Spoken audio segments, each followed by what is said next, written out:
Assalamualaikum warahmatullahi wabarakatuh.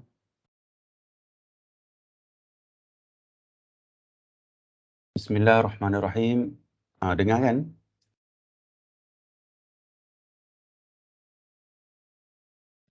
Cik Mas dengar tak? Dengar dengar. Dengar, okey baik.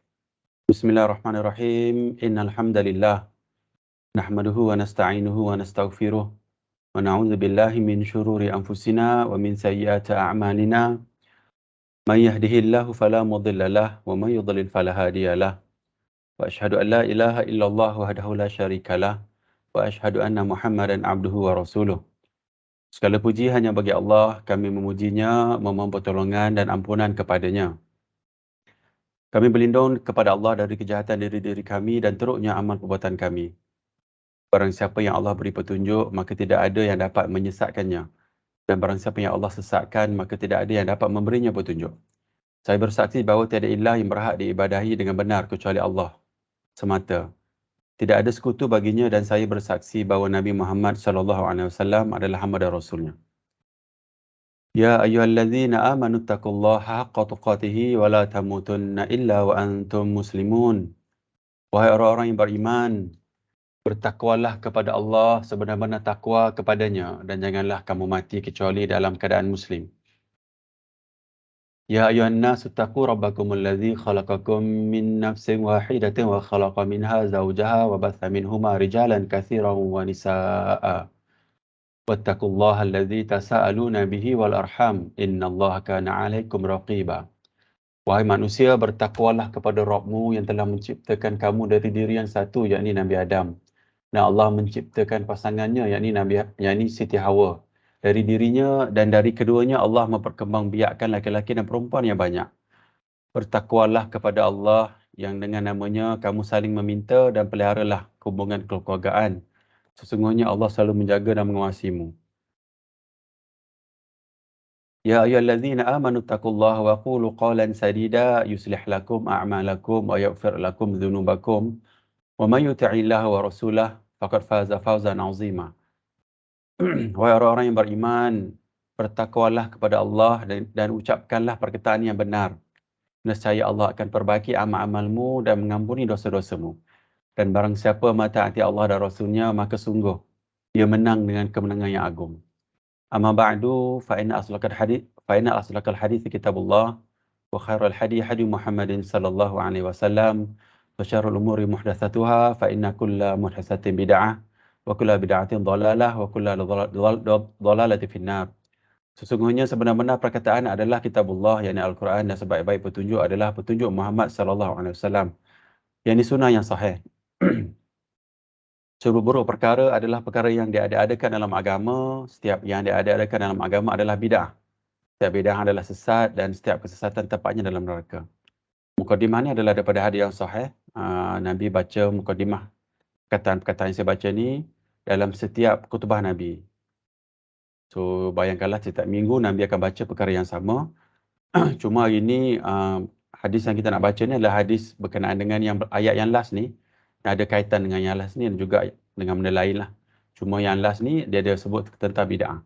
So ini kita nak ada sikit huraian panjang tentang bid'ah. Lepas tu kalau ada soalan-soalan boleh tanyalah. Saya ingat benda bid'ah ni adalah benda yang sangat popular lah. Bila kalau pergi ke surau, kalau sembang dengan orang agama kan, kita akan sebut benda bid'ah ni yang banyak. Ada juga berlaku pertembungan lah. Seolah-olah perselisihan yang banyak lah dalam bab bid'ah. Cuma dalam hadis kita nak baca ni memang Nabi kata akan berlaku perselisihan yang banyak. Jadi kita akan huraikan sikit dan bagi sikit pemahaman insya-Allah. Format tazkirah kita sambung daripada minggu lepas sebenarnya. Ada dua hadis minggu lepas, satu hadis istiqamah tu. Bukan minggu lepas, 3 minggu yang lepas saya ingat. 2 minggu tu kita stop. Last week cuti, minggu sebelum tu saya ada urusan pagi. So kita ulang topik yang sama. Kita buat macam ni pendahuluan. Kita ada ingatkan sikit rakan-rakan tentang pentingnya ilmu dan kita nak promote lah tentang ilmu sebab yang ni akan bawa kepada benda yang selepas ni, ini kematian. Lepas tu kita nak ingatkan juga kita setiap minggu tentang kematian supaya hati kita ni lembut. Dapat tahulah ada ingatan tu segar kan.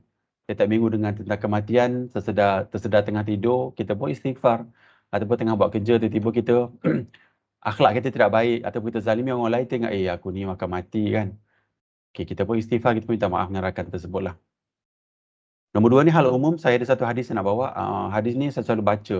Hari ni kita bawa hadis yang betul lah, hadis yang benar-benar betul tentang bab hak Allah dan juga batasan manusia yang sedang dakwah orang lain lah, sedang bagi nasihati orang lain. So ada ancaman kepada orang yang bagi tahu, seolah-olah dalam hadis tu Nabi sebut seolah-olah orang yang bagi nasihat tu dia macam give up. Dia kata kamu ni buat jahat, nescaya kamu masuk neraka, macam tu. So nanti kita baca hadis tu, benda tu benda tak elok lah, tak boleh buat perkataan tu. So dalam konteks tu sebenarnya, kalau dalam pengalaman saya, banyak berlaku kita tengok orang-orang agama dia cakap benda macam tu. Seolah-olah dia lah yang paling benar, kan sebenarnya tak. Kalau ikut daripada sudut ilmu, kita kena faham benda ni. Hak Allah kita tak boleh ambil hukuman-hukuman, macam juga kita baca tafsir Quran kan. Orang baca tafsir Quran kadang-kadang seolah dia tu ambil tugasan Allah, tak boleh. Dia kena baca, dan ancaman Allah tu pun atas dia juga. Dia kena ada ihsan pada orang di bawah yang dia bagi nasihat. Hadis 40 Imam Nawawi, kita baca hadis 28 ni, hadis taat pemerintah kepada perkara yang bukan maksiat, yang dan bukan dosa. Ini kita kena ingatlah. So Nabi banyak ada hadis lain yang tentang taat pemerintah ni, dan saya bawa beberapa hadis yang lain lah tentang ketaatan kepada ketua kita. Dan juga saya tak sebut hadis tu, cuma dalam satu hadis Nabi sebut bila kita bermusafir 2 orang atau 3 orang ke atas, kena lantik seorang ketua. Kena ada seorang ketua, dan kita kena taat pemerintah lah, ketua kita. So kena, dalam agama keadaannya macam tu. Dalam kehidupan kita kena buat benda macam tu lah, mengikuti sunnah Nabi SAW. Nombor 2 lah hadis tu, Nabi sebut tentang fitnah akhir zaman. Fitnah ni maksudnya bukan fitnah kita sembang dengan kawan, cerita kawan lain, lepas tu kita cerita benda yang tak betul tentang dia, kita fitnah. Bukan maksud begitu. Fitnah dalam Quran dan juga hadis, kita kena maksud fitnah ni adalah kekacauan dalam agama. Yang bab fitnah ni pun, kalau kita dengar dalam radio Hakim pun, ustaz-ustaz yang besar pun sebut salah maksud fitnah yang disebut. Bila dia menafsirkan maksud fitnah dalam Al-Quran juga hadis, dia cerita tentang mengatur orang, mengumpat orang lain, cerita benda tak betul. Bukan. Fitnah ni bermaksud, dalam Quran Allah sebut secara jelas tentang kesyirikan, kekacauan masyarakat macam tu. Itu maksud fitnah yang dalam konteks agama. So kita kena ingatlah, bila dalam konteks agama, fitnah bermaksud kekacauan, menjurus kepada syirik. Macam tu. Sekejap,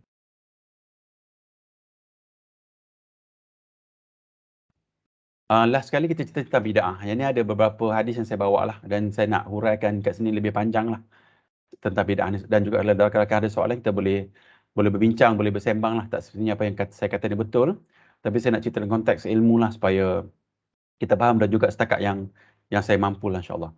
Soalan penutup last sekali. Lalu kita pergi kepada penolak umum tentang pentingnya ilmu. Daripada Muawiyah bin Abu Sufyan radhiyallahu an, Rasulullah sallallahu alaihi wasallam bersabda, barang siapa yang Allah kehendaki mendapat seluruh kebaikan. Sahabat Nabi ni bagi tahu, yang Nabi bagi tahu kepada dia, Nabi kata, barang siapa yang Allah nak kita dapat seluruh kebaikan ni, semua kebaikan ni, maka Allah fahamkan kita tentang agama. Hadis riwayat Bukhari dan Muslim, hadis yang sahih.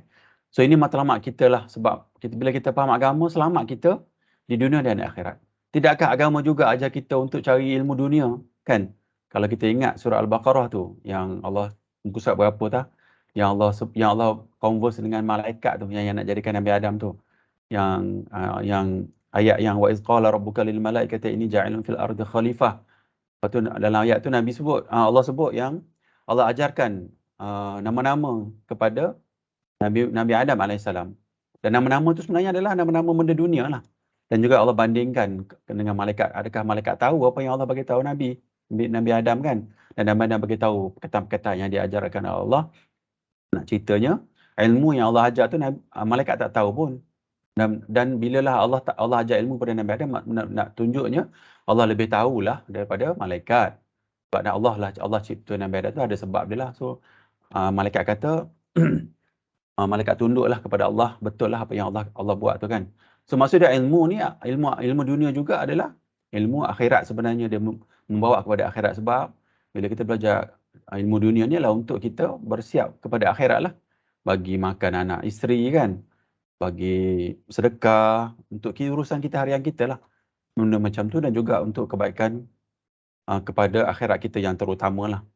So dalam hadis ni Nabi kata, siapa yang Allah hendak dapat bagi seluruh kebaikan, maka Allah fahamkan dia tentang agama. So kata kunci lain adalah faham tentang agama. So kita nak kena, sekejap kita nak kena hadam benda ni, nak kena faham. Matlamat kita belajar ilmu bukan hafalan. Hafalan adalah salah satu benda yang kita nak capai, tapi yang terpenting adalah faham agama. Dapat faham agama, senang kehidupan kita dan selamat kita di dunia akhirat. Kita kadang-kadang kita lihat satu peristiwa dalam dunia kan, kita tengok pada orang yang tak berapa faham, dia ingat benda tu maksud lain. Tapi bila orang faham agama, dia tengok ini adalah betul ataupun ini adalah silap. Dalam hadis memang ada, dalam hadis memang tak ada, ataupun memang ada larangan Nabi tentang hal tersebut. Orang yang faham tahu. Tapi orang tak faham, dia kata dia go with the flow je lah, tengok apa akan berlaku. Cuma kita nak memahami agama sebab kita tak nak tertipu. Kan kalau kita dengar hadis Nabi yang Nabi cerita tentang doa sebelum kita pergi salam kan. Nabi cerita tentang minta keselamatan daripada Dajjal. Dajjal tu kalau kita faham maksud Dajjal dari maksud yang sebenar, maka kita akan takut dunia ni. Sebab Dajjal ni disinonim dengan penipuan dalam agama. Disinonim dengan penipuan dalam agama. Orang agama dah buat menipu. Kalau kita faham secara dalam maksud Dajjal, dan kita akan takut. Dan kita akan ada takwa dalam jiwa kita. Tapi sebab itulah Nabi suruh kita memahami, Nabi motivasikan kita supaya cari kebaikan untuk memahami agama lah. Kita faham agama. Nombor 2, anjuran berdakwah daripada Sahal bin Sa'ad bahawasanya Rasulullah sallallahu alaihi wasallam bersabda kepada Sayyidina Ali radhiyallahu an, demi Allah, sekiranya Allah memberikan hidayah kepada seseorang melalui dirimu, itu lebih baik bagimu daripada memperoleh unta merah. Maksud barang yang paling berharga. Hadis riwayat Bukhari dan Muslim. Lepas kita faham agama ni, kita dakwah lah. Dakwah ni dapat pahala yang banyak, motivasi kan. Sebab kena dakwah. Kalau kita sayang keluarga kita, isteri kita, mak ayah kita kan, kita dah faham agama ni daripada kacamata apa yang Nabi nak, kita dakwah mereka. Memanglah dakwah ni akan melalui jalan yang sukar. Tapi itulah jalan yang Nabi bawa semasa Nabi di Mekah dan Madinah dulu kan. Susahnya dia kan. Sahabat-sahabat Nabi pun ada yang kena bunuh atas sebab dakwah tadi tu. Dan dakwah dan sahabat-sahabat Nabi tu kena bunuh sebab apa? Sebab mereka berbeza dengan masyarakat kan. Masyarakat buat apa yang nenek moyang mereka buat, dia cuba ubah manusia. Nak berubah ni memang sangat payah lah. So kita bila dah faham agama, kita cuba dakwah. Pertamanya, memahami agama ni adalah dalam konteks dakwah diri sendiri lah. Nombor 2, baru dakwah kepada orang lain. Nombor 3 ni, nak bagi tahu tentang sempadan supaya kita tak jangkau, kita tak langkah sempadan yang Allah bagi kepada kita. Bila kita dah faham agama, janganlah mandai-mandai kan. Macam itulah maksud dia. Apa yang Allah sebut dan kita faham agama daripada apa yang kita belajar, itu je kita sebut. Yang tak tahu, kita kata, saya tak tahu. So, saya baca ayat Quran ni, Allah Ta'ala berfirman, katakanlah, Rabbku hanya mengharamkan perbuatan yang keji, baik yang nampak maupun yang tersembunyi. Dan perbuatan dosa, melanggar hak manusia tanpa alasan yang benar.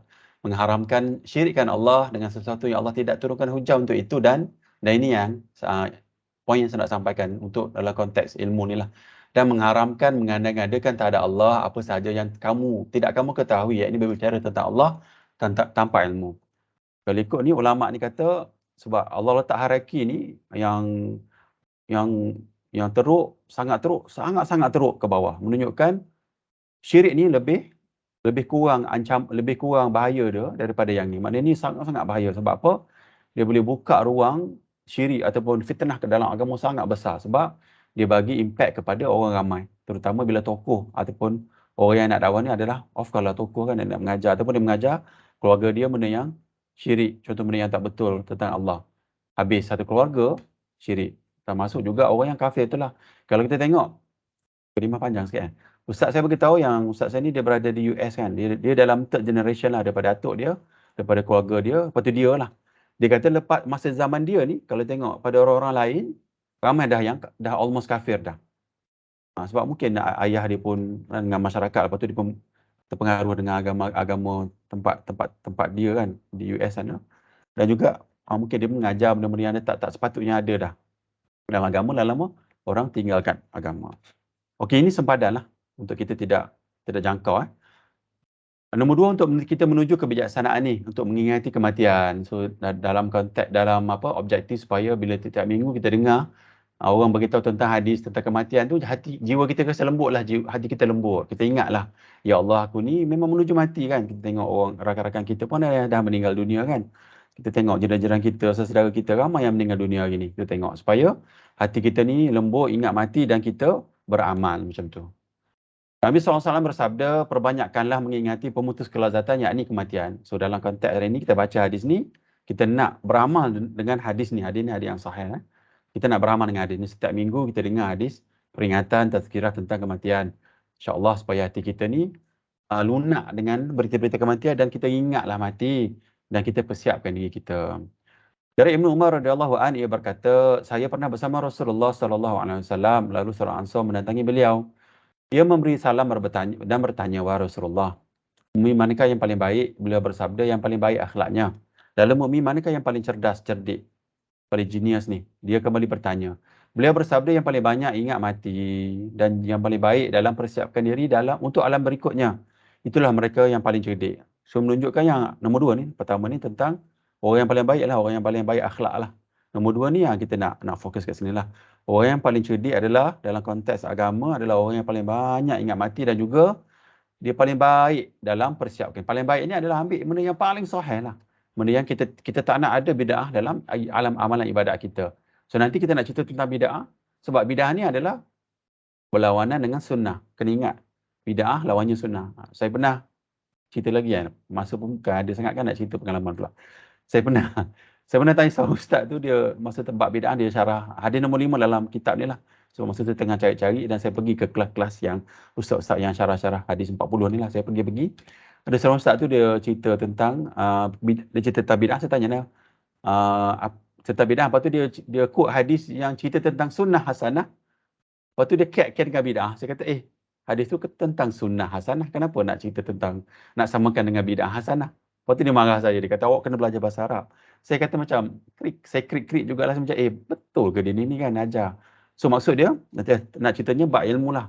Lepas tu nak ceritanya dalam, kalau kita salah faham tentang maksud sunnah dengan bid'ah tu, maka rosak. Bukan rosak lah, maknanya ada ancaman yang teruk pada kita lah. Sebab Nabi kata, cari yang paling baik. Tapi kalau kita letak bid'ah tu sama dengan macam sunnah, ada sunnah hasanah, habislah kita. Sebab yang paling baik adalah daripada sunnah yang sahih. Kita nak ambil amalan yang benar-benar Nabi buat supaya amalan kita tu memang telah di-vet through lah ataupun telah diakui oleh Nabi adalah sahih. Dan bila kita nak mati, bila kita pergi ke mahsyar nanti, nak ceritanya Allah Ta'ala yang bagi tahu kepada Rasulullah tentang amalan yang diterima kan. Bagaimana kita pula nak ambil amalan yang bukan Nabi buat kan. Macam itulah. So, amalan yang paling baik dalam mempersiapkan diri adalah amalan yang paling sahih. Nah, kita kena ambil yang paling berkualiti lah untuk kita jadikan dia bekal selepas mati, insyaAllah. Hari ni ada yang sahih dulu ni.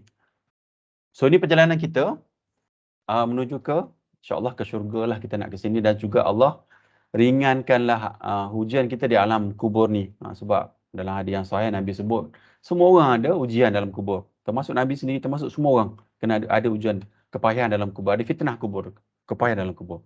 So kita dah daripada alam roh, dah masuk alam kandungan, dah masuk alam dunia, dah sekarang ni masih ada lagi nafas. Kita cuma beramal, kita ingatlah mati dan kita sedang menuju ke alam kubur. Panjang jalan ni, beribu-ribu tahun ni kan. Kita nak ke sini insya-Allah keselamatan. Cuma ingat Allah sebut dalam surah Al-Fatihah kan, Maliki Yaumiddin ataupun Maliki Yaumiddin tu Allah nak bagi tahu kepada kita di mahsyar ni Allah punya. Kita tak boleh jadi dah macam dalam dunia ni kan. Hari ni kalau kita kerja dalam dunia ni macam-macam kita boleh cakap, macam-macam kita boleh mengelak kan. Kita boleh mengelak dan mengelat. Macam-macam kita boleh buat sebab Allah tak bagi hukuman terus kepada kita atas dunia sebab nanti kat sini kan ada catatan amal semula kah? Kat sini pun ada kan. Dan adalah amalan-amalan kita, perbuatan kita yang Allah bagi terus atas dunia pun ada. Tapi tak banyak lah dalam hadis. Semuanya kat sini. Tetapi di mahsyar ni, bila Allah sebut Maliki Yaumiddin, memang kat sini Allah yang tentukan apa urusan kita di sini. Ada malaikat yang datang bawa cemeti kan, bawa rotan kita pergi sana, pergi kanan, pergi kiri. Dan Allah cerita matahari di atas kepala kan. Masa ni dah tak ada kerek. Dah tak boleh dah orang pandai bercakap, tak adalah nak guna percakapan dia, kelebihan dia. Dia punya apa ni? Dia punya pertolongan dia adalah daripada Allah saja semata-mata kat sini. Tak boleh buat apa dah. So kita kena ingatlah bila Allah sebut surah Al-Fatihah kita baca kan 17 kali sehari dalam solat tu kan. Maliki Yaumiddin ataupun Maliki Yaumiddin tu kita kena ingat Allah takutnya di mahsyar nanti. Sebab tak ada dah pertolongan lain kecuali pertolongan Allah. Atas dunianya boleh je kita suruh jiran kan. Tiba-tiba rumah tu pun nak kunci atau suruh jiran tengok boleh je. Tapi syafaat di mahsyar nanti tak ada dah. So kena ingatlah ketakutan yang banyak kat sini supaya kita ingat mati dan kita inilah beramal dengan amalan yang paling baik dan kita akui yang Nabi SAW tu bawa benda yang paling baik dan kita ikut apa yang Nabi suruh kita buat, ambil yang paling baik, yang paling sahih dalam persiapkan diri. Okey, itu bab mukadimah. Ni hal umum. Saya nak baca hadis ni tapi saya dalam 2-3 saat kalau ada rakan-rakan nak share apa-apa untuk hal umum.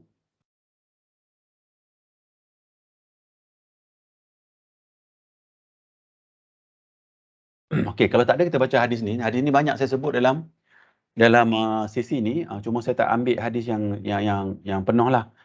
So, saya baca hadis ni lah. Daripada Abu Hurairah bahawasanya Rasulullah SAW bersabda, pada zaman Bani Israel dahulu, hidup dua orang lelaki-lelaki yang berbeza karakternya. Satu suka buat dosa, yang lainnya suka beribadat. Setiap kali yang ahli ibadat ni melihat kawannya buat dosa, dia nasihatlah supaya berhenti daripada dosanya. Satu kali orang yang ahli ibadat ni berkata, berhentilah daripada buat dosa. Dia dah macam dah give up kan. Aku dah suruh berhenti, kau ni buat je kan sepanjang-panjang masa.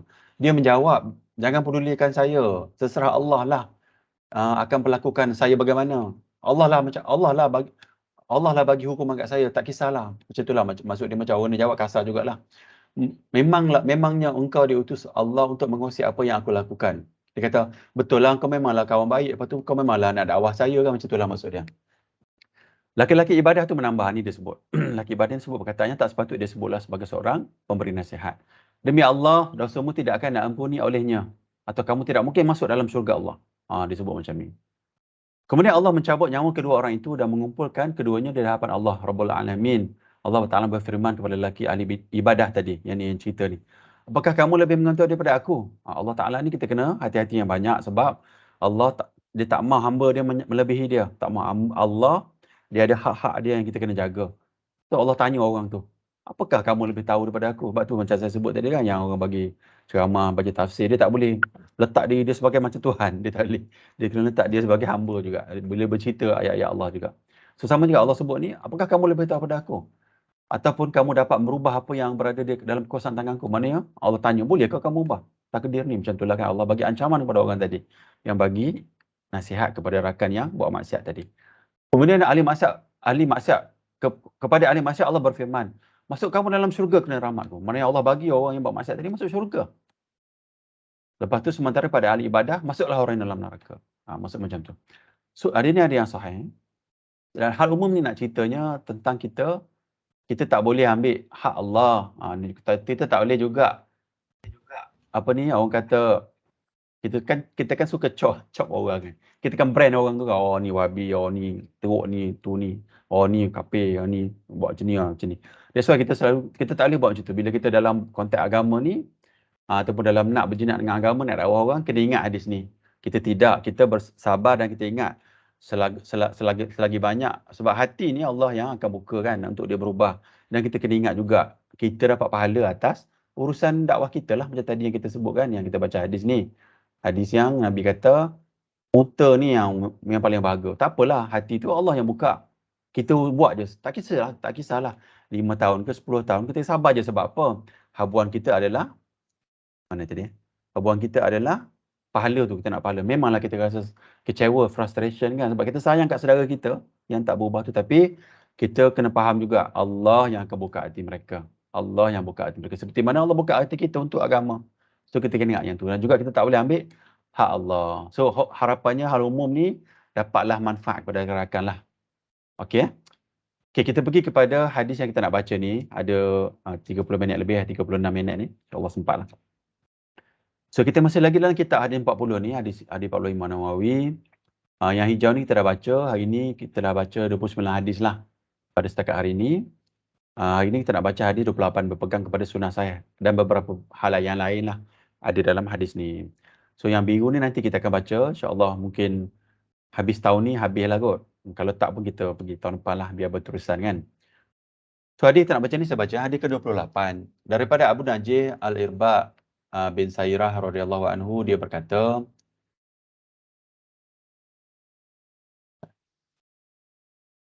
Rasulullah SAW memberikan kami nasihat yang membuat hati kami bergetar.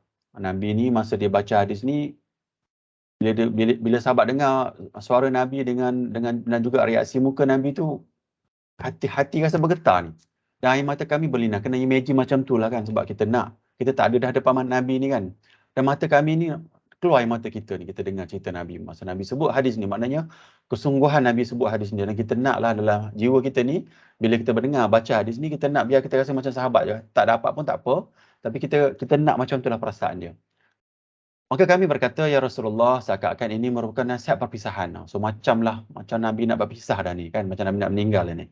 Maka berilah kami wasiat. Sahabat tanya, bagilah kami nasihat, wasiat lah. Rasulullah SAW bersabda, bila perkataan macam ni, maksud dia penting lah. Maksud dia perkataan yang Nabi nak sebut ni. Kita ambil ringan kan benda perkataan ni. Dan juga kadang-kadang, kata-perkataan bid'ah ni, macam ni kan kita kata tentang diadakan ni, dia jadi mainan je orang zaman sekarang. Tapi itulah saya kata tadi, orang yang faham agama, dia faham lah orang yang mainan tu apa maksud dia. Kan orang yang faham agama ni, dia tengok kenapa dia pelekehkan hadis Nabi kan. Sedihlah kita kan tengok apa ni orang ni. Nabi sebut dia pelekehkan pula. Kan kita rasa macam tu lah kalau kepada orang yang faham. Jadi kita nak kepada faham agama tadilah. Maka kami berkata, wahai Rasulullah, seakan-akan ini merupakan nasihat perpisahan, maka berilah kami wasiat. Rasulullah SAW bersabda, saya wasiatkan kalian untuk bertakwa kepada Allah Ta'ala. Tunduk dan patuh kepada pemimpin. Kalian mesti pun yang memimpin kalian adalah seorang budak, seorang hamba ni. Budak ni maksud dia hamba. Kerana di antara kalian yang hidup setelah ini akan menyaksikan banyaknya perbezaan pendapat. Banyak nanti dalam agama macam-macam pendapat ada. Dan ajaran, okey, habis kat sini, banyaknya perbezaan pendapat. Tu Nabi sebut lagi, hendaklah kalian berpegang. Ini keadaan dia untuk kita ambil benda yang betul lah. Banyaknya perbezaan pendapat ni yang Nabi bagi tahu mana yang paling benar. Hendaklah kalian berpegang teguh kepada ajaranku dan ajaran Khulafa' Ar-Rasyidin yang mendapat petunjuk. Gigitlah, genggamlah dengan kuat, dengan geraham. Nabi kata, nak tahu yang betul, kan banyak perbezaan ni. Orang agama pun cerita benda yang nampak macam sesat kan. Tapi orang awam tak nampak lah. Sebab dia lebih kepada tokoh. Tapi orang tahu ni, apa ni? Betul ke tak ni kan? Pening kita. Tu Nabi kata kaedah dia untuk cari benda yang paling benar adalah ikut ajaran Nabi yang sahih tadi. Dan juga ambil amalan ajaran Khulafa' Ar-Rasyidin. Sahabat-sahabat Nabi yang 4 tu, Sayyidina Umar Al-Khattab, semua tu lah. Sayyidina Abu Bakar, Sayyidina Ali dan juga Sayyidina Uthman. Yang 4 tu kan.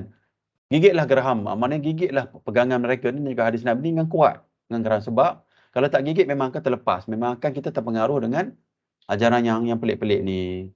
Hendaklah kalian menghindari perkara yang diada-adakan. Ni Nabi cerita tentang bid'ah ni. Kerana semua perkara bid'ah adalah sesat. Ini bid'ah lah agama. Bukan bid'ah dalam dunia. Benda dunia ni memang sangat Nabi nak. Hadis ni ada. Hadis riwayat Abu Daud dan Tirmizi. Dia berkata Hasan Sahih. So summary daripada apa hadis ni. Pertama, Nabi ni dia cerita tentang nasihat tu. Sahabat sampai nak keluar air mata. Seolah wasiat terakhir Nabi. Dan sahabat tanya Nabi lah. Bagilah nasihat. Seolah-olah daripada cara Nabi cerita tu macamlah Nabi dah nak meninggal ataupun dah nak berpisah daripada rakan-rakan sahabat-sahabat yang lain. So Nabi kata pertama, takwalah kepada Allah. Dan ini benda yang sunnah dari bila kita memulakan majlis lah kan. Tadi kan saya baca hadis yang takwa tu kan, ittaqullah. Ada hadis yang tentang bertakwa kepada Allah dan ayat Quran tadi kan. So kita ingatlah macam khutbah Jumaat ataupun kita memulakan majlis ataupun mesyuarat kan, kita sebut tentang takwalah kepada Allah. Tapi cakap bahasa Melayu lah, kadang bahasa Inggeris ni, bahasa Arab ni orang tak faham apa pun kan.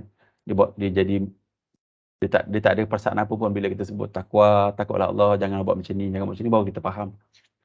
Nombor 2, patuh kepada pemimpin walaupun dia kalangan yang hina rendah. Bila orang dah vote orang tu jadi pemimpin, tak pada dia. Hari ni memang dah punah ranah dah kita kan dengan sistem demokrasi ni. Kalau ikut pada hadis yang benar ni, pemimpin kita ni ramai yang kita caci kan, kita marah dia. Kalau orang faham sunnah ni memang tak ada pemimpin. Tapi tak kisahlah pemimpin, sebab pemimpin tu adalah diangkat oleh rakyat lah kan. Kita kena taat pada pemimpin. Kita kena taat. Sebab kenapa kena taat? Banyak implikasi negatif dia nanti kalau kita tak taat. Tapi ada hadis yang saya akan bawa lah, kita akan baca. Nombor 3, akhir zaman ni banyak beza pendapat. Macam sekarang, saya akan cerita juga hadis beberapa contoh, sampel lah yang berbeza pendapat ni, yang kita insyaAllah dapat pengajaran daripada situlah. Saya nak tunjuk ahli agama yang berbeza pendapat, dan ada juga orang agama yang ambil pandangan yang pelik ni, yang pertahankan ajaran yang sesat. Dan kita pun jadi keliru. Bukannya dia ni orang agama kuat kan, pandai. Kenapa begini pula kan? Kita terfikir macam tu lah. Nombor 4 ni, yang paling benar adalah ini yang paling benar. Kita kena ingat. Ini adalah apa yang Nabi sebut tentang orang yang paling cerdik tadi tu. Orang yang cerdik yang paling banyak, yang paling spend masa, yang apa? Yang fikir, yang ambil masa untuk belajar ni, ini dia nak belajar yang ajaran Nabi yang sahih. Kali ni bila kita sebut yang sahih ni, kadang-kadang jadi benda yang orang pelekeh ataupun benda yang pelik. Orang gunakan nama yang buruk untuk letak benda-benda yang sahih ni. Kita tak mahu macam tu, kita nak ambil yang sah sebab itu adalah yang paling selamat walaupun orang cerca, orang keji kita. Dan sememangnya begitu. Ketika Nabi di Madinah, di Mekah, kami memang orang keji dan cerca. Orang yang buat benda yang benar ni memang akan ditentang. Dan Allah sebut pun dalam Al-Quran, kalau kita mengikut majoriti manusia, nescaya kita akan sesat. So kita kena ingatlah memang aliran ataupun memang bawakan orang Islam ni memang bawakan ada susah payah lah sebab nak ke syurga kan. Kalau kita senang-senang mudah, ambil lah orang ramai, ikutlah mereka, ikutlah budaya-budaya yang ada sekarang ni yang pelik-pelik. Sekarang ni sibuk-sibuk, kalau movie tengah sibuk LGBT semua kan, tengah nak sebarkan kepada orang-orang kita kan. So macam-macam begitu. Kalau kita ikut pada keadaan semasa, maka kita akan hanyutlah, sesatlah. Tapi kita ikut ajaran yang paling benar, dan paling benar adalah ajaran Nabi SAW yang sahih, dan juga ajaran yang daripada 4 Khalifah Rashidin ni, sebab Nabi yang dah endorse mereka ni, mereka adalah benar. So apa-apa daripada 4 Khalifah ni adalah benar. Contohnya macam hari ni kan ada 2 azan di masjid kan, solat Jumaat. Itu adalah ada di zaman Uthman radhiyallahu an. So ia ni benarlah daripada agama. Macam tu. So kita kena ingatlah kat situ kan. Daripada ajaran Khulafa' Rashidin itu betul, ataupun daripada Umar Al-Khattab itu betul. Kita tak boleh nak sanggah. Nombor 5 ni jauhi bid'ah. Ini bid'ah ni Nabi sebut semuanya sesat. Tapi kena fahamlah maksud bid'ah yang sebenar. Kalau tak nanti kita mix up, kita bid'ahkan benda-benda yang sunnah pun ataupun benda yang khilaf. Yang sunnah pun sebenarnya, yang khilaf tu pun dalam konteks ada khilaf yang memang dalam konteks sunnah pun juga. So kita kena hati-hati sikit, dan daripada ilmu lah kita tahu mana yang bid'ah, mana yang tidak. Okay? So ini takwa kepada Allah. Ini slide yang saya dah buat sebelum-sebelum ni. Ini sebagai apa? Untuk kita lebih faham je saya buat ni, bukannya daripada kitab-kitab mana saya ambil. Jadi takwa kepada Allah ni, kita tengok ni bawah ni. Takwa ni larangan yang lakukan yang wajib dan sunnah kat bawah ni kan. Ini yang kita nak, yang wajib dan sunnah ni kita nak. Tinggalkan yang meragukan kita. Warak ni duduk tengah ni. Yang mana khilaf, syubhat, keraguan tak pasti, tinggalkan. Kalau nak beramal dengan konsep takwa ni lah. Bila nanti khatib berkata hari ni kan, di masjid kan orang lelaki pergi ittaqullah kan. Kita pun duduk pejam mata. Kita pun macam tu. Cik Faiz. Sihat. Cik Faiz tak sihat semalam? So kita nak sambung lagi. Nombor 3, tinggalkan yang makruh ni. Makruh, kita kena tinggalkan makruh. Kalau boleh tinggalkanlah. Ada yang makruh yang kita buat kan, tapi kita cuba tinggalkan. Macam contoh yang makruh kan, saya pun buat kan kadang-kadang tu. Minum berdiri kan. Baca hadis yang Nabi kata, syaitan minum berdiri kan. So kita tak naklah minum berdiri, walaupun ada hadis yang Nabi kadang-kadang minum, bukan kadang-kadang lah. Ada ketika Nabi, sahabat pernah nak quote hadis yang Nabi minum berdiri dan juga Nabi duduk. Tapi dalam hadis tu nak tunjuk makruh lah maksud dia. Tidak haram lah minum berdiri ni. Tapi kita cuba tinggalkan sebab dalam bab takwa dan juga warak tadi tu. Kita nak tinggalkan yang makruh. Yang haram ni memang kita akan tinggalkan teruslah yang haram.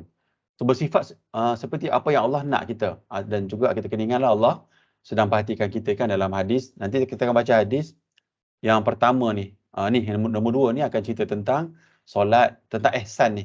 Ihsan ni bermaksud antaranya yang ketika Nabi converse dengan malaikat Jibril, mereka cerita tentang ihsan. So cerita tentang solat, Allah lihat kita andaiannya macam tu lah. So kita nak kena bersifat begitu macam tu. Dan saya sebut guru diam ni maksud dia Allah Ta'ala dia diam masa ujian. Dan kita sekarang ni sedang dalam konteks ujian lah sebelum kita mati. So takwa ni, kena ingatlah takwa ni. Kita nak dalam konteks ni, kita tinggalkan, kita nak jadi warak dengan meninggalkan benda-benda syubhat tadi tu. Khilaf, tak pasti, tinggalkan. Tengok orang agama tapi buat benda sesat, tinggalkan. Kita buat benda yang wajib, sunnah dan juga yang sahih ni. Kalau betul yang makruh, haram, tinggalkan. Sebab apa? Kalau kita letak the most stringent kan, the most strict kita punya rules, jarang-jarang je kita pergi kepada benda yang tak elok. Jarang-jarang je. Kadang-kadang kita pergi sebab kita manusia kan.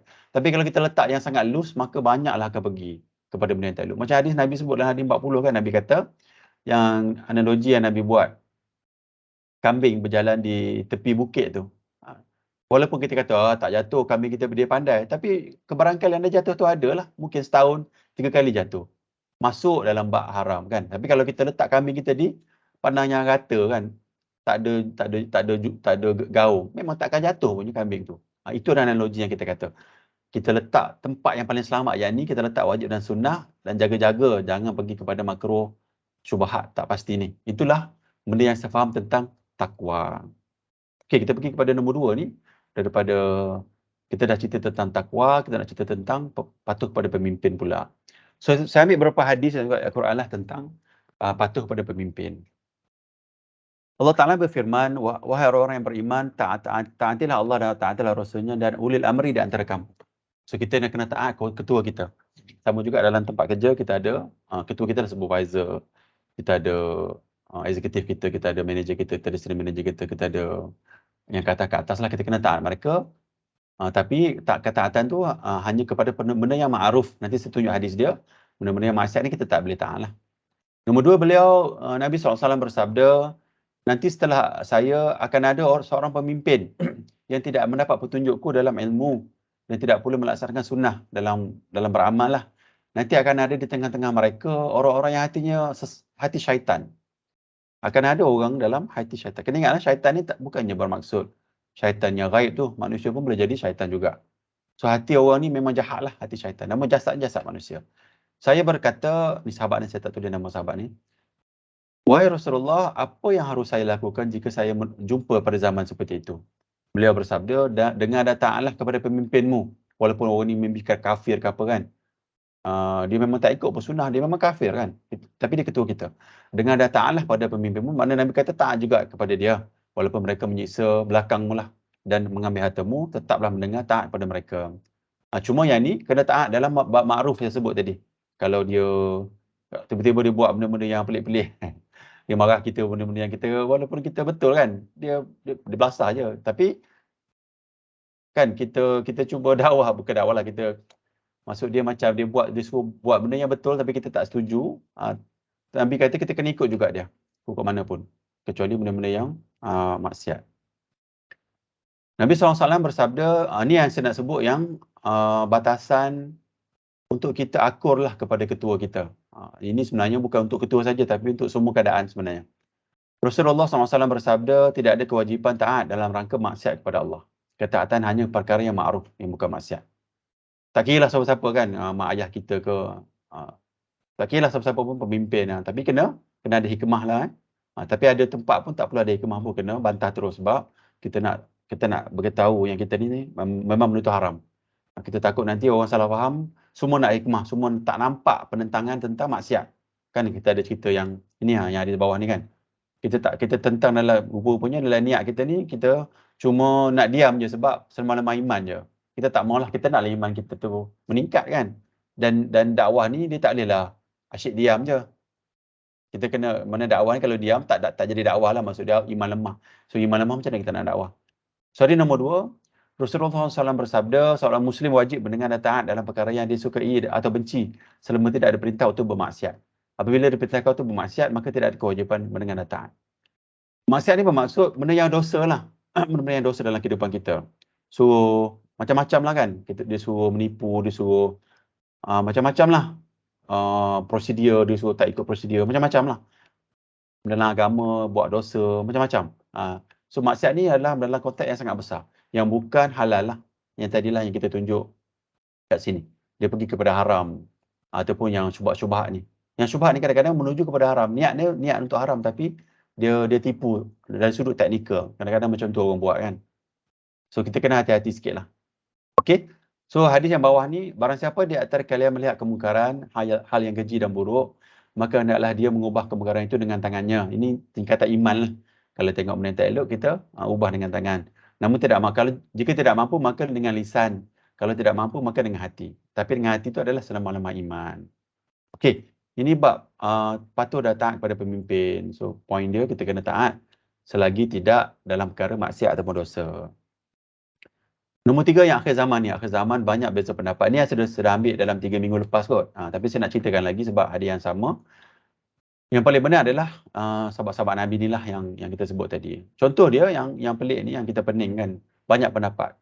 Yang debat ni tentang tarikat Naqsyabandi ni kalau tengok pada sini, ini orang yang pengasas Syekh Nazim Al-Haqqani ni adalah tarikat Naqsyabandi ni. Lepas tu tengok ni, waktu Kerajaan Perak ni dah kata boleh ajaran agama ni kan, ajaran tarikat ni. Kalau kita tengok kan apa yang salah kat sini. Ni nak ceritanya orang yang ustaz-ustaz yang belah sini ni sedang pertahankan aliran ni dalam debat ni lah. Pemikiran Syekh Al-Haqqani mengikut Sunnah Al-Jamaah. Ada juga orang yang pertahankan sebab memang ada orang, memang sekarang ni dalam masyarakat kita orang agama memang banyaklah ikut tarikat ni. So saya ingat saya nak go through juga, nak baca supaya kita ni dapat manfaat daripada sini. Okay, pertama tengok ni apa ni. Sebab dah ada kan dalam berita dalam Facebook dah tunjuk. Jadi kita nak tunjuk kepada rakan-rakan supaya tidak terpengaruh dan juga tidak tertipu sebab takut nanti orang pakar agama bawa benda ni kita ikut je kan. So apa ada dekat sini, dia kata, tengok pertama ni dia kata Allah berkata melalui wali. Dia letak wali Allah ni boleh dapat wahyu dengan Allah. Tak betul lah. Ini memang sesat, betul-betul sesat. Kedua, para wali berjumpa Nabi setiap malam. Setiap malam jumpa Nabi. Itu yang kita tengok ada orang dalam YouTube kan. Buat majlis zikir dan Nabi datang. Itu semua tak betul. Kena tolak sehabis-habisnya. Nombor 3, tidak boleh meminta terus kepada Allah melainkan melalui wali. Ini adalah ajaran musyrikin Mekah dulu. Sebiji ajaran musyrikin Mekah dulu. Kita kan dia bawa dari kacamata agama dan ada orang agama, ada majlis fatwa yang membenarkan ajaran ni. Uji sangat-sangat pelik lah kan. So kita dari sudut takwa tadi kita ambil, mana kita buanglah yang syubhat-syubhat ni, memang jelas tak betul lah. Tapi kita ni sebenarnya bila kita dah dengar macam ni, dengar orang lain datang, dia bawa poin-poin dia macam orang yang dalam aliran ni kan, dia bawa poin-poin ni, kita pun jadi confused. Bila dah confused, ambil kaedah yang takwa tadi lah. Ambil kaedah yang keluar daripada syubhat. Ambil yang kita faham je, yang sunnah dan yang tak haram lah. Tolak benda haram. Jangan ambil. Nanti saya akan baca hadis ketika fitnah nanti. Apa perlu kita buat. Nombor 4, wali kutub diberi kuasa Allah untuk mengawal alam semesta. Cerita Avengers ni. Wali dikubur berkuasa beri pelindungan. Keturunan Adam menyebabkan baginda makan buah larangan. Tengok dia jadi macam Kristian kan. Ayat hukuman Abu Lahab sekadar peringatan sahaja sebab dia nak justify Abu Lahab. Prince Charles keturunan Nabi, George Bush wali Allah. Nur Muhammad dan Nabi SAW telah ada sejak azali. Ini subur di kitab-kitab lama. Kalau kita baca kitab-kitab agama lama, ada Nur Muhammad ni. Yang di antara ajaran sesat adalah ajaran Nur Muhammad. Dan juga zikir yang kita baca, kena ingat dalam Radio Hakim pun ada yang kata hasbi rabbi jalallah ma fi qalbi ghairullah Nur Muhammad sallallahu. Itu hadis, itu zikir tu kalau boleh jangan baca. Zikir tu sebenarnya dia bawa kepada sini. Tapi of course lah bila kita tanya ustaz tentang zikir tu, dia kata tak. Nur Muhammad tu cahaya untuk cahaya ilmu, cahaya apa Islam, tak. Tapi asalnya daripada sini. Kena ingat sebab asal-asal kita lama ni dia akui tentang benda ni. Kesemua para nabi dan para wali ucap tahniah pada beliau. Kita baca lagi, melaknat keras Majlis Fatwa Malaysia sebab Majlis Fatwa telah mengharamkan aliran dia orang ni. Wali menilai kesasihan hadis dengan cahaya, bukan melalui yang saya dah ajar itu kan, melalui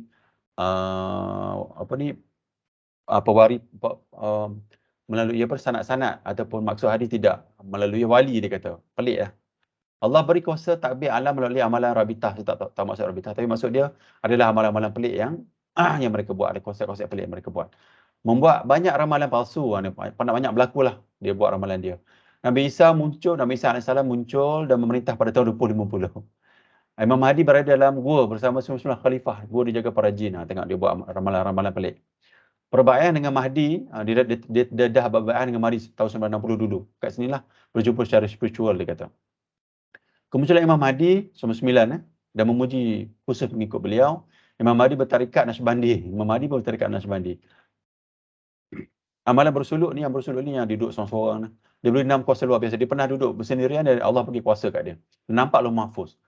Tarian pusing ni kita tengok dalam YouTube banyak kan, orang menari pusing tu kan, yang sufi-sufi tu. Itu pun dalam konteks dalam bab ibadat mereka. So kena ingat, ini adalah kekacauan hari ini berlaku. Hari ini sikit baru lagi kan. Bayangkan zaman anak kita nanti bagaimana kekacauan akan berlaku. Bahkan orang agama daripada kerajaan sendiri pun yang membenarkan benda, dan juga majlis fatwa akan membenarkan benda ni. Jadi sangat-sangat menakutkan lah. Kalau tengok pada fatwa agama daripada Malaysia ni, memang dia fatwakan sesat. So ni ada balik fatwa baru yang kata tak sesat. So kena ingatlah, kita kena jaga rakan-rakan kita juga, ahli keluarga kita daripada benda yang sesat lah. Saya bawa benda ni supaya nak cerita tentang hadis ni, nak tunjuk hari ni dah banyak dah perpecahan yang pelik-pelik dan kita pun confuse kan. Orang agama sendiri pertahankan benda yang sesat. Kalau kita tengok penampilan orang tu pakai selebet-selebet, of course lah kita tinggal terus kan. Ini orang yang pakai yang agama, jadi imam kita contohlah. Dia bawa benda yang sesat. Dan saya sendiri pun dalam pengalaman saya pergi kat beberapa, ada surau yang saya pergi, saya buka library dia, nampak kitab sesat pun ada dalam tu. Banyak jilid. Maksud dia, benda ni tak terkawal lah walaupun telah difatwakan sesat oleh majlis fatwa. Dan ada pun di mana-mana. Jadi kita, sebab tu saya sebut tadi, yang faham dia dapat, dia prime otak dia tahu benda yang sesat. Jadi kita nak kepada konsep ataupun kita nak kepada peringkat yang faham tadi, yang Allah bagi seluruh kebaikan. Sebab kita boleh bezakan yang mana baik tidak, dan juga selamat kita insya-Allah lepas mati nanti. Memang atas dunia ni orang akan benci kita. Okey, ni nak cerita tentang Nabi sebut yang kita punya kaedah kalau berlaku kekacauan, fitnah ni. Kekacauan fitnah ni, kan saya baca hadis ni ya. Ini kekacauan agama syirik akid. Macam tadilah yang atas ni pelik-pelik dengan apa yang perlu kita buat. Nabi dah bagi tips lah kepada kita. Muhammad bin Ubaidillah telah menceritakan kepada kami, Ibrahim bin Sa'ad telah menceritakan kepada kami daripada bapanya. Abu Salamah bin Abdul Rahman daripada Abu Hurairah radhiyallahu an, dia berkata Rasulullah SAW bersabda, akan ada fitnah-fitnah kekacauan dalam agama. Benda ni menuju kepada syirik lah, bidah menuju kepada syirik. Di mana orang-orang yang duduk lebih baik pada orang berdiri. Maknanya pertama ni Nabi kata jangan masuk dalam kekacauan ni, jangan pergi, jangan start dengar apa yang orang tu bawa. Nombor dua, orang yang berdiri lebih baik pada orang berjalan. Maknanya kalau dia pun start dengar sikit, ini pun boleh lah kalau compare dengan lebih teruk kan. Nombor tiga ni yang berjalan lebih baik pada orang berlari. Kalau orang berlari ni maknanya dia pergi ke dalam, maknanya dia masuk dalam fitnah tu, kekacauan ni macam ni kan. Dah tenggelam dah, tengok orang agama pun masuk. Jadi maksud dia kat sini, ada lagi hadis ni kan. Barang siapa berusaha menapi fitnah itu, maka fitnah itu akan mempengaruhinya. Dan Nabi cakap terang. Siapa yang masuk dalam fitnah yang pelik tu, habis kamu akan dikonsumkan oleh fitnah tu. Kita tak perlulah kata, aku kuat, boleh tahan. Jangan. Maksud saya, boleh katakan berdebat lah dengan orang Syiah, sama juga. Apa yang dia buat kepada saya masa tu, dia angkat hadis yang sahih, yang ada konteks dia. Dia panggil, kalau Quran asbab wurud kan. Kenapa hadis tu Nabi sebut lah. Aku tak ingat term bahasa Arab dia. Tapi nasib baik saya dah belajar syarah hadis tu dan saya tahu kenapa Nabi sebut hadis tu. Tapi dalam konteks kalau orang tu tak faham, memang dia faham lah. Dia kata Sayyidina Ali ni yang pengganti Nabi. Hadis tu memang cerita macam tu. Tapi sebenarnya konteks Nabi lantik Sayyidina Ali radhiyallahu an sebab Nabi tak dapat pergi perang. Konteks dia sebab perang. Macam tu konteks dia. Orang Syiah ambil, dia berdebat dengan kita. Tapi kalau kita ni jenis macam aku nak try, macam tadi kan dia nak try, Nabi kata apa? Habis kita dipengaruhinya. Habis. Maknanya, duduk diam-diam lagi, selamat. Yang sibuk-sibuk sikit-sikit tu, lebih, maknanya ni lebih selamat ni, second selamat yang ni dah habis, dah tenggelam dah. Nabi kata lagi, barang siapa yang dapatkan tempat berlindung, maka di sebaliknya berlindung tempat tu. Kalau boleh, lari-larilah macam tu. Macam ni juga fitnah ni, kalau boleh lari. Saya nak sarankan pada sahabat-sahabat macam ni kan dah difatwakan ni, kan jadi keliru. Dia fatwakan boleh. Tengok ni pelik semuanya sesat kan. Jangan langsung explore. Jangan langsung, sebab bila kita start mula baca, syaitan akan bisikkan dalam telinga kita, kadang-kadang kita terpengaruh. Dan juga kena ingat lah, yang saya tunjuk tazkirah pada 3 minggu lepas tentang ahli akal tu. Ahli yang guna akal. Mereka ni datang dengan menggunakan dengan akal tu, dengan logik. So bila dia datang dengan logik, otak kita ni akan rasa, betul lah. Sudah. Betul lah. Sebab itu antara jarum-jarum syaitan untuk tarik orang kepada kesesatan. Sebab dia bawa benda-benda yang logik. Lepas tu kita nak kena hati-hati banyaklah ikut pada hadis yang Nabi cerita ni sebut ni. Okey. Kita nak masuk bab bidah. Ada dalam 10 minit lagi. Saya ingat yang ni kita sambung minggu depan, yang panjangkan sikit kalau tak sempat lah. Mungkin saya pause kat ni sekejap. Kalau ada rakan-rakan nak tanya soalan ataupun nak share apa-apa. Panjang juga ni.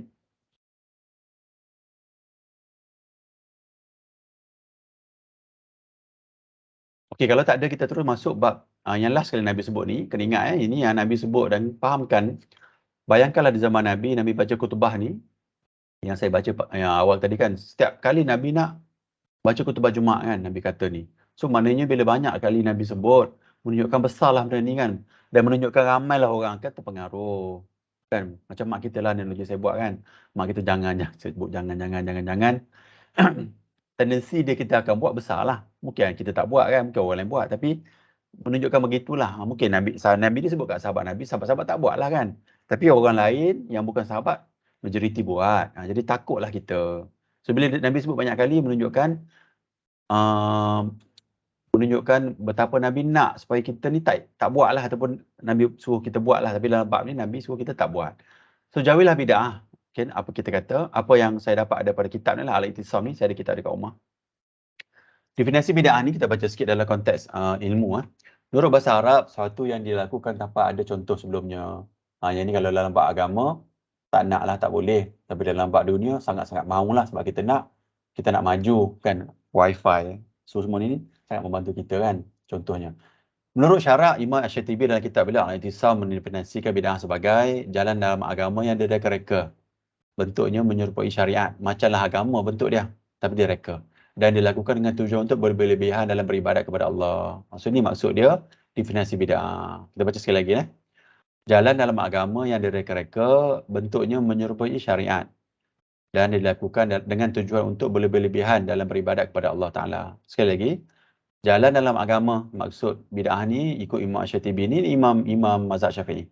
Jalan dalam agama yang direka-reka, bentuknya menyerupai syariat dan dilakukan dengan tujuan untuk berlebihan dalam beribadat kepada Allah Ta'ala.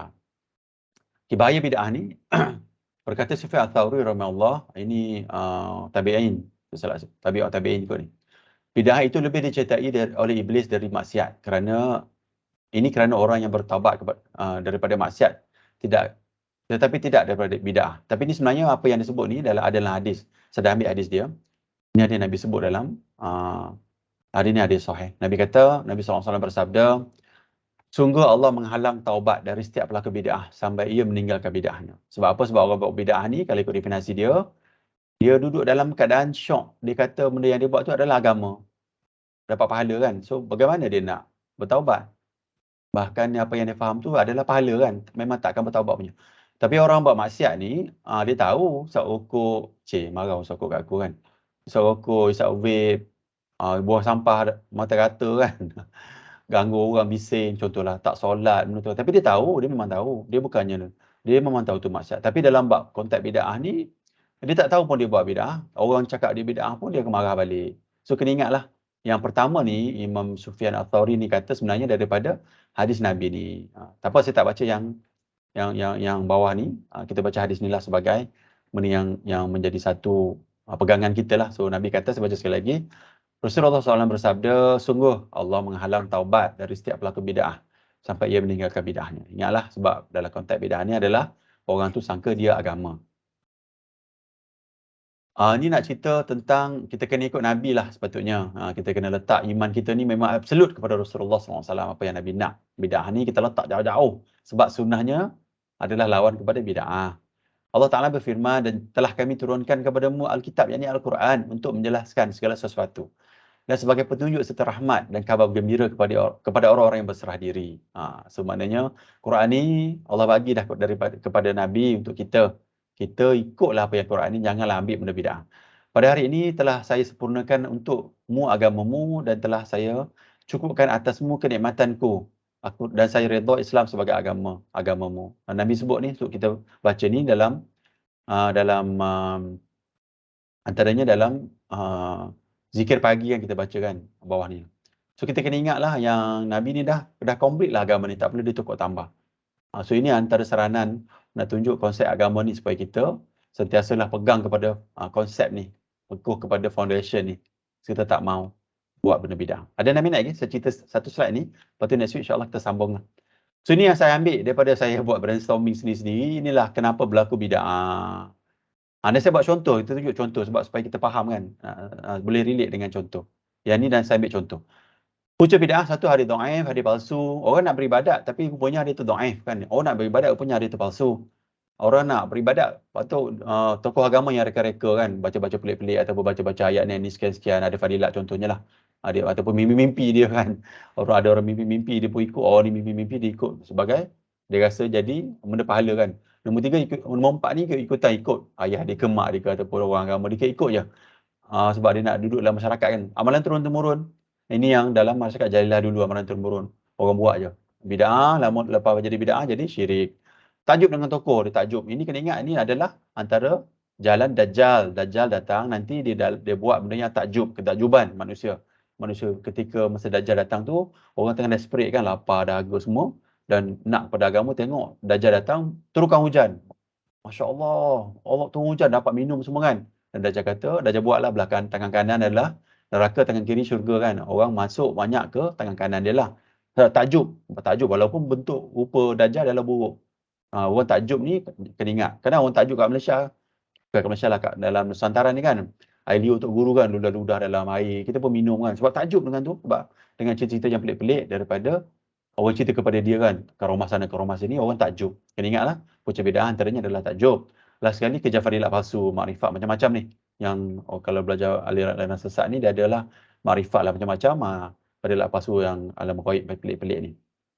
Okey, ini hadis yang saya bawa tadi. Cuma saya nak, last sekali saya nak tunjuk contoh sekejap Contoh, nanti next week kita tambah lagi lah. Contoh dia. Ini contoh dia. Contoh ni, hadis ni, selawat ke atasku adalah cahaya ketika berada di sirat. Siapa yang berselawat ke atasku pada hari Jumaat 80 kali, diampun baginya dosa selama 80 tahun. Hari ini hari Jumaat kan. Ini adalah kes yang real lah. Orang hantar ke dalam satu grup. Saya dalam grup tu dan saya jawab lah hadis ni ada palsu. Tapi dia hantar tu untuk orang, supaya orang beribadat. Orang baca ni. Hadis ni ada dhaif, tapi yang kedua ni adalah hadis palsu. Ni 80 tahun sama. So, saya nak cuba contoh kenapa orang buat bid'ah ni macam ni, ada dhaif dan palsu pun ada. Orang hantar benda ni. Orang sebarkan tanpa tahu status hadis dan yang dia hantar tu pun kebarangkaliannya most probably ustaz-ustaz yang besar lah, tokoh-tokoh kan. Forward dapat kat kita. Lepas tu nak kena pergi kepada puncak yang kita nak capai tadi. Kita nak memahami agama supaya Allah bagi kita seluruh kebaikan. Tapi kena ingatlah kita ni bukannya nak jadi dalam konteks riak takabur tadi. Sebab ada ujian yang banyak kepada dalam kita belajar agama, banyak ujian Allah bagi, kita kena ingat. Cuma kita ni bila kita faham sikit, kita bolehlah stop kat situ kan, kita bagi tahu amalan yang awak sebarkan ni adalah amalan yang palsu, tak boleh sebar sebab ada ancaman keras orang yang berdusta atas nama Nabi. Nabi kata, orang yang berdusta atas nama Nabi ni dia telah tempat tempat dalam neraka, past tense, telah tempah. Nabi kata, takutlah. Kita tak mau. So ini adalah contoh, ni yang last Ini adalah contoh daripada bid'ah. Nanti next week insya-Allah kita akan baca slide-slide lain ni ada lagi sebab saya nak biar kita rasa kompos lah ataupun rasa cukup lah maklumat yang saya bagi tahu tentang bid'ah ni. Kadang-kadang kita dengar bid'ah ni kita tak tahu konteks dia kan. Orang cerita benda yang mudah-mudah je kan. Tentang bid'ah ni macam lekeh je. Sebenarnya tak lekeh, sangat besar ni dalam agama. Sebab Nabi baca ni tiap-tiap hari Jumaat bila baca Nabi bagi khutbah kan. Okey, ni contoh dua daripada hadis yang sahih dan ada yang dhaif dan palsu. Kena ingatlah antara punca menjadi bid'ah adalah sebab daripada dhaif dan palsu dan termasuk juga disebarkan oleh orang agama lah, ikut-ikutan kejar fadilat semua ni kan. Nampak tadi kan dia 80 pahala lah macam-macam kan macam tu. Okay, insyaAllah next week kita akan sambung lagi. Kita akan sambung minggu depan, ada 2 minit lagi. Saya ingat tak ada soalan lah, nanti tulis kat chat lah kalau ada soalan. Subhanakallahumma wa bihamdika asyhadu an la ilaha illa anta astaghfiruka wa atubu ilaik. Maha suci Allah, dengan memuji Allah, saya bersaksi bahawa tiada sembahyang yang berhak disembahi melainkan Allah. Saya minta ampun kepada Allah dan saya bertaubat kepada Allah. Wassallallahu ala sayyidina Muhammadin wa ala alihi wasallam. Assalamualaikum warahmatullahi wabarakatuh. Waalaikumsalam. Terima kasih, Pak. Waalaikumsalam.